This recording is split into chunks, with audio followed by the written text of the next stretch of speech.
Welcome to a special double bonus episode of the On the Tape podcast. We're coming to you live from the current global headquarters, 45 West 18th Street, with the extraordinarily sexy founder, Stuart Sopp. How are you? Now, Dan's going to tell you all the housekeeping stuff, but just let me tell you the last time Stuart and I met. Now, the first time we met was on the On the Tape podcast. Dan talked all about you. We met. We embraced. It was beautiful. It was beautiful. It was beautiful. You were sweating, though. You were hot. It was over the summer, right? It was late. I was running. Yeah, I think, I'm not that's all. That was part of it. The next time we meet is late last summer, this past summer. And I'm going to a leak at this New York Fire Department's huge event they had, right? At Randall's Island. That's right. And at my age, you got to do that from time to time. They had these beautiful bathrooms. So I'm going to the bathroom, and this like Grizzly Adams dude comes walking out of the bathroom. He wants to shake my hand. I'm like, whoa, hold on a second.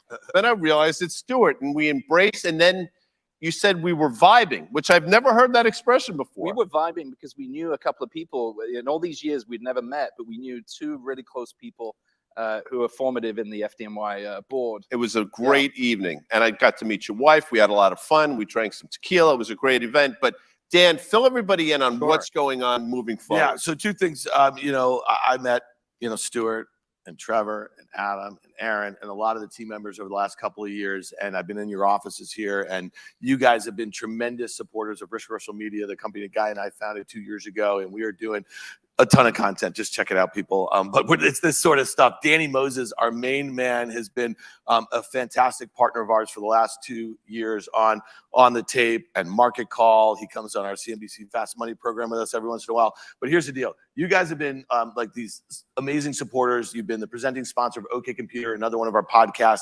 And Guy, Danny, and I, we are moving our operations into your studio here in Current. We're really, really excited about it. And we thank you guys for all the support. So we're going to be doing a lot more of this thing. Last thing, why do we have these two beautiful bottles up here in between us? Because every guest on our podcast gets sent a bottle of Comos tequila. It is delicious tequila. Our friends from Human Ventures and the Comos company, they sent it over here. They wanted this as a little housewarming thing. Hey, Dan, technically everyone's a guest here, so that's right. Stop it's being left here, so you guys drink that. And by the way, you gave out the address where I know. Might get banned. These days, if you give someone's public location, you get kicked out. That's officially doxing. Yeah. Beautiful. Are you going to cancel my current account? Hold on a second. This office is ridiculous, by the way. I mean, I walked in here, there are people drinking at the bar. Then they told me, no, it's just coffee, which is complete horseshit because there was one cat drinking like a black Russian in the corner. Tell me I'm wrong. The dude. All right, let's do it. We got a lot of stuff to cover. Stuart has been on our podcast many occasions over the course of this year. We found him to be an amazing participant in the conversations that we have about markets, about the economy, about the consumer. And I think you guys know this really well. It's been a really confusing year in 2022. And a lot of it is just kind of like the other side of what happened during the pandemic and the unusual steps that I think our Federal Reserve, I think we all think our Federal Reserve, Congress, and then central banks globally have taken. And so we're all just trying to figure it out, just as you guys are. I think on the tape, we try to demystify some of the stuff that, I've been in the markets for 25 years, Guy 45 years, Danny almost 30 years, that sort of thing. And so we have these conversations. You've been an amazing contributor to us, so we look forward to more of that next year. Guy, do you want to kick it off? We had a huge week here. Yeah. We had this big CPI print. So this was this inflationary reading that last month, when the October number came out, it was a little less than expected by like 0.2 of a point. The S&P 500 rallied 4% in one day. It was crazy. We had that on Tuesday. We had the Fed's last meeting on Wednesday. They have aggressively raised rates, 4 consecutive meetings, 75 basis points. That's 3% in 4 meetings. It's never risen, the Fed funds rate, that quickly. Danny, give us a take, because heading into this, it was kind of like the Super Bowl for the markets, if you will, into the end of the year, because everybody wants to see inflation come down without the economy weakening too much. Yeah, so they just did their last one was 50 basis points the other day, as you said. So we're now 425 to 450. And if you survey the 19 Fed governors or people that vote, 17 think we're going to go north of 5%. I don't think we're going to get there. This is the same group of people that said inflation was transitory 2 years ago, right? And so now they're overdoing it. We are seeing retail sales. So yeah, you get lower inflation, but now you're getting a real slowdown. I mean, you look at housing, you look at all the indicators, retail sales and so forth. So you're going to get these nuggets. Inflation has definitely peaked and it is going to come down. But this obsession by the Fed of getting to 2% versus getting it on its way to 2%, I don't completely understand. But we're going to turn this calendar into 2023, and you got to put the Fed in the background and decide if you're a company and you're a public company, you got to just deal with what's in front of you. And that is the fact that rates are going to be higher for longer. We have an inverted yield curve, which is telling us, it's giving us every clue we need to have a recession. It's telling us we're going to have it. We can get through that. That's fine. But again, I look at these different companies that have a lot of debt on their balance sheets that need to be refinanced, that have, if you couldn't do well in the greatest time period in investing history from 2010 to 2020 or 21 even, with COVID hitting in the middle and a lot of stimulus coming in, if you didn't execute then, it's going to be very tough to execute as a company in 2023, 24 and beyond. And the last thing I'll say, and the one thing I think that's most underappreciated in this market is quantitative tightening. So remember, the Fed's balance sheet was $9 trillion made up of US Treasuries and mortgage-backed securities mostly. It's only, when I say only, it's only unwound $500 billion. So you think about that headwind, that's just money coming out of the system, so to speak. So it's time to be realistic, and it's time to focus on bottom up. Stuart, in a past life, you were currency traders. As a matter of fact, you ran desks doing it. I mean, which is fascinating because I was in that same world for a long time. And if a developed market currency moved 2% in a month, you were doing back handsprings. Now they move 3% in 5 minutes. So all this price stability nonsense the Fed talks about, that's out the window. So speak to me about this environment and how you're sort of navigating, because we've never really seen anything like it. Yeah, I mean, maybe 2008. There's a couple of corollaries that you'll see over the years, but like it looks like we've got all three in one. You look at the DXY, right? The dollar, the US dollar has gone from like the highs of 112, 114, all the way up there down to 104 right now. You saw cable, sterling, dollar, for those people who don't know, went from nearly 103 up to 120 again. That's probably more fair value, 150 and 120. These kind of moves, like you said, are unprecedented, other than like massive liquidity crisis, asset crises. And of course, like Danny said, the Fed is doing sort of like a technical recession, right? So they're putting the brakes on really, really hard, and we're having asset price deleveraging. And so the tide is going out in terms of a lot of these companies. If they haven't done well, like you said, in 2020, 2021, it's definitely not going to be good in 23, 24. You look at like something like Tesla, right? That's whoa. What's the symbol? Well, like the multiples are insane. It's a car company. And I think that's going to like $30. I think it's going from 170 to like $30.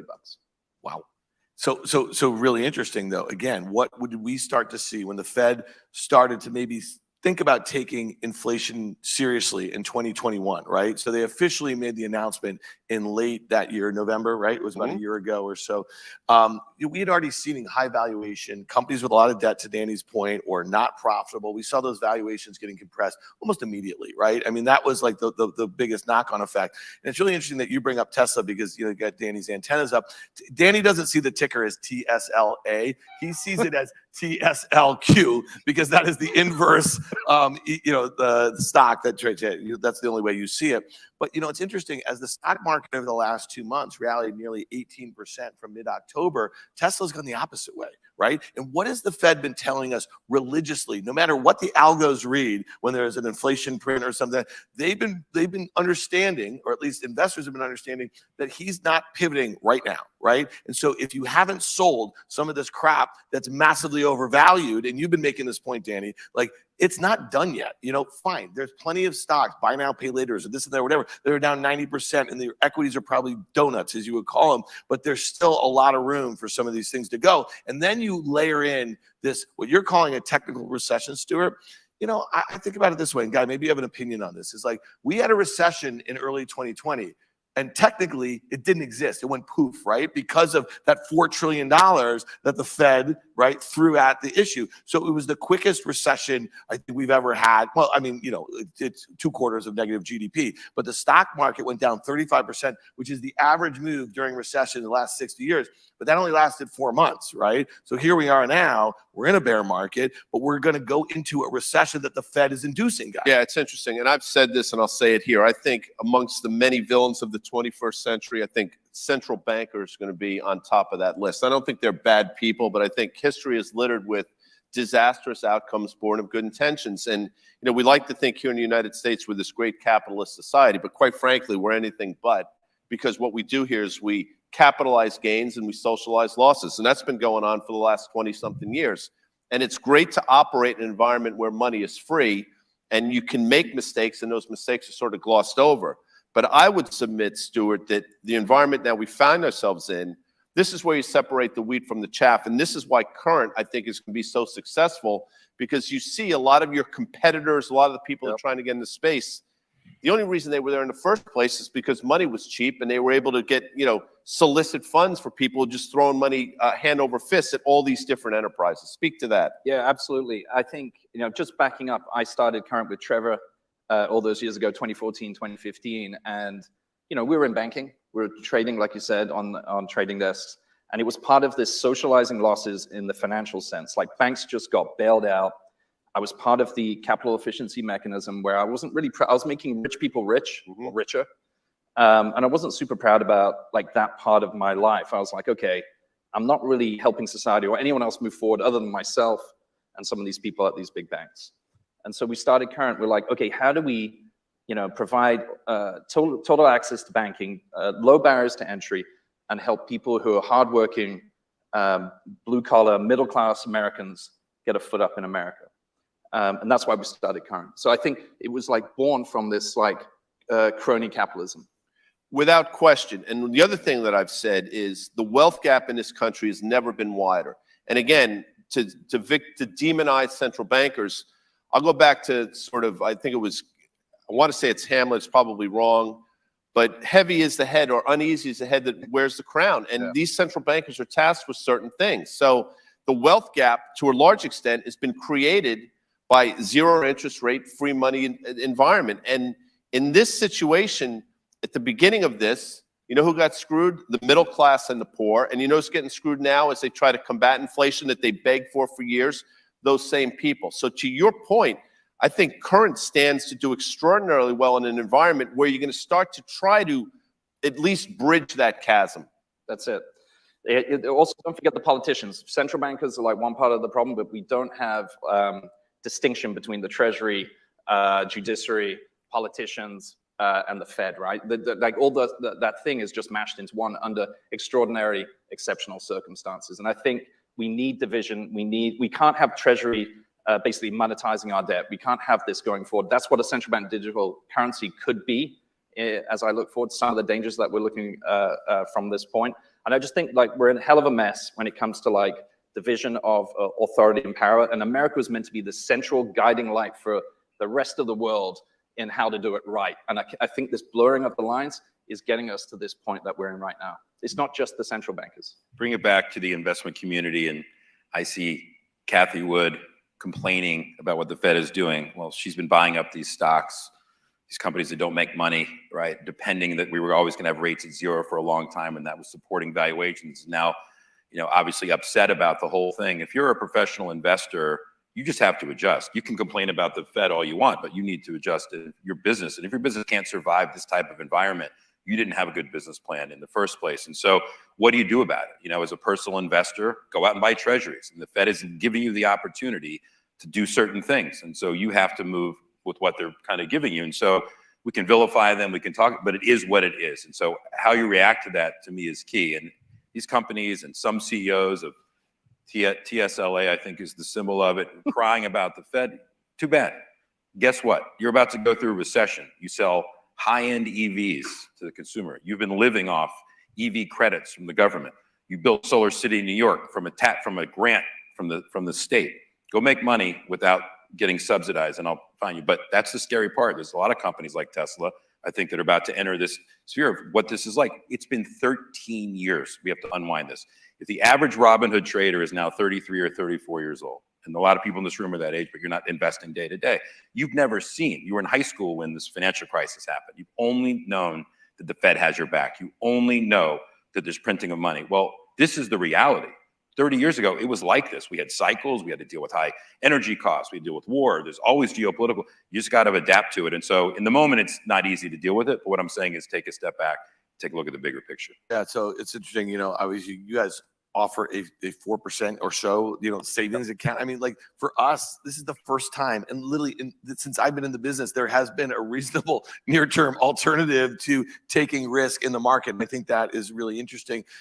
I kind of differ a little bit from Guy, and Guy and I talk a lot about this. I mean, I think the Fed in my lifetime, or at least in the last 25 years since I've been looking at it supposedly as like a market participant, I think they do what they need to do. When I think of like the 2001 and the dot-com implosion and the terrorist attacks and the corporate, malfeasance that led to like a really nasty recession and bear market, I think that like lowering interest rates, it's one of their blunt tools, and they did that pretty well. They left their foot on the pedal for too long, and then asset bubble in housing emerged, and then we almost had the financial system as we know it come down, not just here but globally, right? And so why did they keep rates low for so long? Well, it wasn't only us doing it, right? So we had this rolling credit crisis throughout Europe and around the world, that sort of thing. So I guess my issue is like, I think, look at the pandemic. They kept households solvent. They kept businesses solvent. Why were they a year ago still buying $40 billion of mortgage-backed securities when there was an absolute housing orgy going on as far as prices? Those to me are the problems, you know what I mean, that kind of caused that income inequality. This time around, they did right by that, in my opinion, by that income gap. So I just want to, we're turning the page calendar-wise now, and I really think that this is the difficult part for the consumer. And you and I have talked about this. You've talked about it on the pod with us, Stuart. You guys have a look into a consumer that's actually going to be, I think, at the forefront of whatever recession is going to happen here. Are you starting to see some trends? Are you starting to see some stuff that maybe resembles a little bit in February, March of 2020 when we didn't know what was happening? Now, I think it's pretty well defined. What was our episode? What do we call it now? Yesterday? You can see clearly now that the Fed is wrong. Johnny Nash fans out there? No. I can see clearly now. 1972. Average age here. No one was 30. born. What is that? I don't know. When you say average age, what does that mean? Everybody's heard of George Washington, right? I mean, they weren't around when he was. Not on your Spotify I don't understand the average age. By the way, my Spotify. playlist, Trevor, he's like a head metal. Where is he? In the Big Short. I love that movie. Michael Burry's always listening to that. Hey, that's Trevor back there, just coding and doing Can I tell stuff. you something? 800. You should follow my Spotify playlist. 850 song playlist. I'm telling you, it's the best thing. It's From amazing. 72? 687 of them are Led Zeppelin. I was in the top half of 1% of all Zeppelin fans in the world, according to Spotify. You do that shit, right? Like, all those metrics and stuff. Anyway, I don't get off the rails. Go ahead. Numbers and stuff like that. For our consumers, since we're banking the majority of Americans, right? So if you're earning anywhere between 25 and 75K in America, and you need affordable banking, and you're sick of your existing bank giving you overdraft fees, fixed fees, treating you badly, not focusing on you, we are for you. Sign up, 2 minutes, easy, and we got a ton of value. Teen accounts, 4% savings, all that stuff. Sorry for the shill, but we got all the things, right? And so for the majority of our customers, they always live in a recession. This is the unfair part about the reality of America, right? We have this barbell strategy with asset price inflation until obviously very recently of the rich getting richer and the poor getting into more debt and getting poorer, right? And now we're sort of flipping that around a little bit, or the Fed is at least hammering at that. And so they always live in recession. And so they're very sharp and keen to these kind of market dynamics. So I'm actually seeing white collar be in more pain. We've seen the tech layoffs. We've seen like what's happened at Twitter and all this other stuff. You started to see that first. In our core demographic, which I would sort of lens over as maybe blue collar more, or people working hard, or doing 2 or 3 jobs and something like that, you're not seeing any spend, but they're getting less for their money. And also they're doing less discretionary. And discretionary spend for our consumers typically is an ATM. They go and get cash. They go to the bar on a Friday or Saturday night, and they go and treat themselves. You're seeing a lot less of that. I think as we go into 2023, who knows, like which companies are going to be laying off. The E of the P&E is going to get absolutely wrecked, right? And so who's laying off where? Is it Amazon? Is it Walmart? Is it those kinds of companies? Because those are the employers that we mainly service, the employees of those companies. Yeah, I saw Goldman Sachs, I think, announced 4,000. I think the number was 4,000, which probably is 7.5% of their workforce, was a significant number. How do people find current? Like, I know what your current client base is, but how do you expand? How do you grow? What's the growth strategy? I mean, this is 9 years now, I guess, ish, right? On our 8th year, as Trevor reminds me So daily, 8th year. the co-founder. So so 8 years in. So you find us on current.com. That was not a cheap website or URL to buy. We got it off Al Gore in 2015. If you want to hear another story, we can give that one. And so current.com, you can go in there and sign up and look us up in any app store, Google Play or Apple App Store. The beauty is they don't take funds from customers and send it to the Bahamas. It's all sitting there. We do not. That is the beauty of it. That's the beauty of it. Other guys, the user interface, the 4% save, those are good. Those are actually real. Exactly. All right, Danny, talk to the crew here a little bit, because we're starting to see, like you just said, assets have been deflated. So if you have been investing in things, whether it was crypto, whether it was in stocks, housing, that sort of thing, there's a lot of things that are kind of now maybe coming together. And what has the Fed been trying to do by the aggressive nature of their interest rate hikes? They've been trying to slow those, asset values down and slowing interest in investing, those sorts of things. Talk to us a little bit about what you think here, because we talk about like a negative wealth effect, right, that exists when the stock market's going lower, housing's going lower. Stuart just told us they're starting to see some data where there's less discretionary spending. We've been talking about, you mentioned on our pod yesterday, those retail sales numbers confirm what you're saying, okay? So what does it look like for the consumer, like let's just say across the board, if housing continues to go lower because rates are going to stay higher, unemployment's going up, that's the last piece of the puzzle. I'm going to pour a drink in a second. It's that bad. No, but so savings rates are at an all-time low, which you see, and borrowing is at an all-time high for the consumer. That's not a good recipe. This guy would say that's a witch's brew, right? And so here we are. A lot of this debt is variable rate. What does that mean? If you're carrying a credit card balance, it's only going to keep going up. If you have a line of credit, it's going to go up. So you better earn 4% somewhere to kind of offset that. So the consumer will always be the driver of the economy in the United States. It always will be. And so goes the consumer, so goes the markets. And so as you roll this calendar, I don't see a situation where the consumer is going to get healthier. If you can equate that and extract that into the stock market and approach any investment that you look at, whether it's retail, whatever it is, whether it's an auto company, whatever it might be, anything consumer related, you need to take that into account. And to just tag on to what Stuart said. So a lot of these platforms, these consumer lending platforms that have been out there, these buy now, pay later type companies, these upstarts, genius, reinventing the wheel for lending. No, they weren't reinventing the wheel. And when you grow your loan book faster than GDP growth, you're going to have a problem later. Let me just explain something. So if you're a platform that originates a lot of loans and you're profitable when you originate because you sell the loans to Wall Street and they package them and sell them for you. The minute that the credit on those loans, the minute the performance of those loans start to deteriorate, investors of these pools of loans will pay less for them because they're not doing well. Well, now you're seeing firms like Upstart, right, and Affirm and all these guys actually balance sheet those loans themselves. During the financial crisis, what happened in 2006 and 7 were that a lot of these subprime mortgage companies, New Century or Credit Home Lenders, Saxon, they had Wall Street pulled their credit lines. They weren't going to fund them anymore to originate mortgages, and they weren't going to buy them. So what they do? We'll balance sheet them ourselves. Well, none of these companies are set up to do that. Current's not set up to do that. That's not what you want. You want a transaction platform. And so now you're seeing your competition, some that are going to be struggling for a long time. And the minute they change their business model is when, from a professional investor perspective, you throw the red flag challenge and you short everything you can, because Max Levchin, certain he's brilliant. You're not reinventing the borrowing wheel at a firm. It's not happening. So you'll probably get some of those employees coming over to work here and get even more people in here in this great company. But I kind of went off on a tangent there, but I think people need to understand the financialization of what's happened in the last 12, 13 years because rates have been so low for so long. This is the kind of thing that happens. And one other thing I just want to mention on Blackstone, on this news you're seeing about their B-REIT, which is Blackstone's done nothing wrong. They raised a lot of money when rates were zero, and now they get paid to put it to work. That's what they get paid. They get a fee for raising as much money as you can, and they get paid a return on the thing. Those type things, the products that are $130, $140 billion products that have 70 billion in equity and 60 billion in debt in commercial real estate around the world.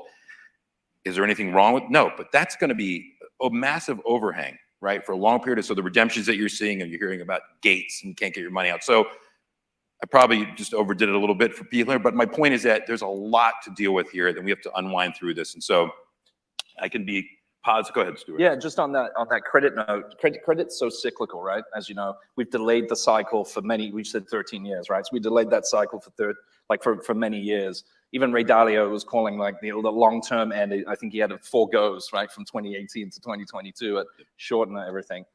From us, from a corporate company point of view and from our consumer point of view, timing credit and when you get into credit building and credit and launching those credit products is literally 50% of the game is when you get in. And so for Current, we're going in early next year into credit building. That's our main focus, calling it Current X until we can come up with a better term.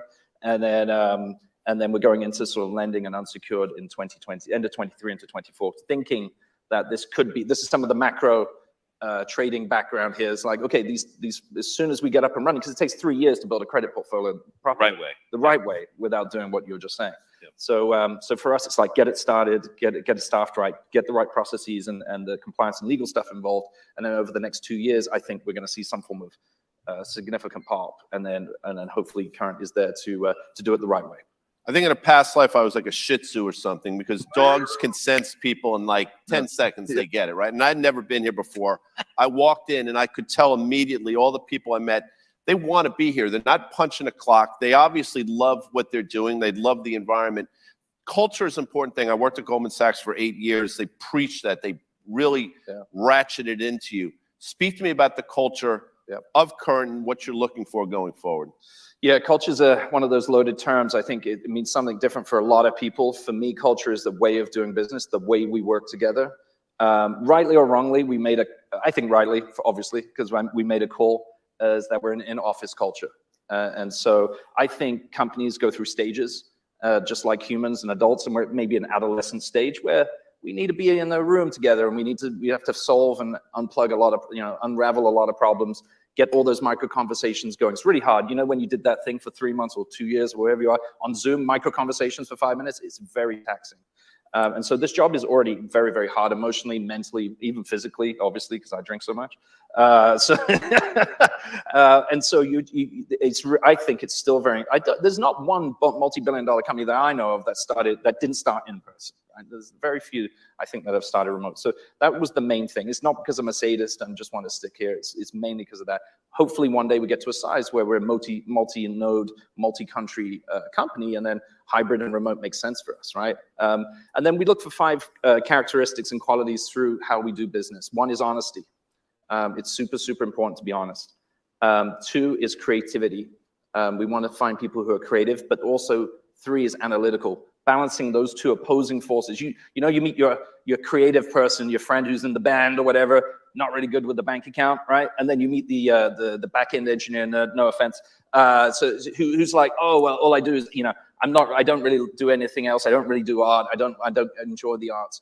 If you can find people that have the 2 opposing forces that are well balanced in them, greatness can happen, genius can happen. And my friend and colleague Trevor, I think he has that in spades. Team working, and it's the most cliche one we've got, but it's not, what we're trying to get to is, yes, you can be an individual contributor and work on your own, but at the same time understand that great things not built by yourself. It's built by teams of people working together, arguing a lot, getting forward, disagree and commit, move forward and do all those things. And then finally, the last one is perseverance, because this is a damn hard job. And if you've been trading like as long as these guys have, you will understand what that means. Getting punched in the face every single day. Hopefully not every single day, but most days. You can be a very successful rich trader and be wrong 49% of the time, 52. It doesn't matter. It depends on your risk-reward ratios and all that other stuff and your bet size. It's the same for fintech. It's the same for technology. It is a game whereby if you don't give up, you're already 80% there. And so those are the characteristics. That's how we do business, and that's the culture we bred here. Work hard, play hard is really cliche, but as you can see, we do that too. Yeah, so let's hit this one really quickly because I think it's very topical, and I think Trevor and Stu, you and I have talked about this on OK Computer and on the tape, and some of the smartest people I know over the last 5 years in fintech, and finance, and technology, and however you want to break it out, have really been fascinated with crypto. And I know that crypto is a kind of broad sort of phraseology, and there's a lot of really interesting things going on the tech side, on consumer-facing stuff. But talk to me a little bit about what this period, like, listen, you guys were never laser eyes, okay? Like, you guys were really, and I know that if you listen to an episode that we did, I think early this year, you talked about how, Trevor on that desk at Morgan Stanley showed you this Bitcoin white paper, and you kind of like, thought about it, and you were already into it, and you got it, and it was really an ethos for you and thinking about like financial services the way that you had kind of just described earlier in this conversation. But given the crisis of confidence that we have right now, there's outright fraud, and it seems to be like, to the tunes of, maybe tens of billions of dollars, and a lot of really credible, investment due diligence. Did I lose here? Talk to me a little bit about what you think is going on here. What are the repercussions? How does it work into 2023, and what comes out of the ashes here? Yeah, it's a good question. So, yeah, we launched crypto trading, I think 3 months ago. We dunked the timing, no doubt, right? Like, there's no doubt that we dunked it. We tried to get it out late last year at the beginning of the bull market, at the end of the bull market. And so for various reasons, we couldn't get our own product out on time. I think you've seen that from the market generally. You'll see a lot of fintech just launching crypto now. It's because they probably started, 2-3 years ago, and they finally got it out. So I think there's a mismatch on like consumer demand and product market fit and all those things. We were very careful in that process as well, who we partnered with. Trevor and I flew out to see Sam over in the Bahamas. Nice guy. Alameda and FTX were good. There were 2 huts because it's in the Bahamas, and the doors were open, and there were a good 9 feet of separation between those 2 open doors. I think we're all working out what that. That's a good. That might be the episode title right there. 9 feet of separation. There was a good 9 feet. We also like got our. It was very kind. We got our pizza in the Alameda hut, and we gone sat down in the FTX hut. And so what I'm going with this story is that we did diligence. Trevor said no way, no effing way that we can do any business. They were going to throw cash and all this other stuff. And so no offense to that. Here you go. Yeah. Good. Yeah. So no offense to them. We didn't want to do business with them. If you did any modicum of diligence, which we did, we flew over there and saw them. If you did that diligence, you wouldn't have invested or done the business. Honestly, you didn't need to look at the books. But here, this is a really important point. We've kind of been talking about this on CNBC with Danny. I'd love to get your take on this. It's like, it wasn't just that they were throwing money, at things that they thought, it's people were taking money, investors were investing in them, and then people were taking money. Like, there's this guy, Mr. Wonderful, who's been on CNBC, who was on our show a couple weeks ago, and I think you're gonna probably stop hearing from him pretty soon. He got tripped up. He was on like CNBC this morning. This is live. I don't give a shit. I mean, it makes absolutely no sense. Andrew Ross Sorkin, who's one of the most brilliant journalists, who did that great SBF interview a couple weeks ago, he says to Mr. Wonderful on his show the other morning, he's like, I got to stop you. You were calling on our show Bitcoin dog shit, and then you're saying you were buying Bitcoin. You've been in this for so long, investing. There's just so much bullshit out there, I guess, right now. And so the issue of confidence, we know this from 2008 and 2009, it cannot get fixed like that. You know what I'm saying? And so we were in the UAE, going to meet some investors. This is like 3 or 4 weeks ago. There were 3 people who were there before us. 2 weeks before was Sam Bankman-Fried in a suit. So all these guys were keyword. In a suit, first time. And I was like, well, I'm sorry. He got one of those investors, actually. One of them wired a bunch of money and lost it instantly within 2 weeks. The second person we saw was Mr. Wonderful in a suit. And the third person we saw was CZ. So I'm just letting you draw your own conclusions that there is a long string of people looking for money in that particular area that I don't know if they make good choices. When it comes to going back to your one point about crypto, because I love talking about Bitcoin, I really do. You accused me of being a maximalist once. I think. No. Maybe I am. Maybe I'm mostly a maximalist. But I think Bitcoin is an anti-dollar trade. It's an anti-fiat debasement trade. And at the moment, because of what's happened to de-risking in assets and the shoring up of the dollar, and everyone's short, and there's not enough dollars in the system globally, and all the rest of it, the dollar is going up. Bitcoin's gone down. On top of that, forced liquidations with all this other crap, right? 3AC, FTX, all the things. As soon as that's over, and I don't know when, but it feels within a quarter or two, it's got to be a low to me because I think the dollar's coming off. I would submit what's happened over the last few months is going to wind up being one of the best things that happened to Current, because the one word that I come away with, having met you and Trevor and the team, is integrity. And I think in 2023, integrity is going to go a long way. So I want to thank Danny Moses want to thank Dan, Nathan. I want to thank our live audience. I want to thank all people watching on YouTube. But most of all, I want to thank you, Stuart. Thanks so much. And we're going to do some Q&A with the folks here. Yeah. But we're going to say sayonara to the people watching live on YouTube. Thanks for having us, guys. Thanks, guys. Awesome. Thank you.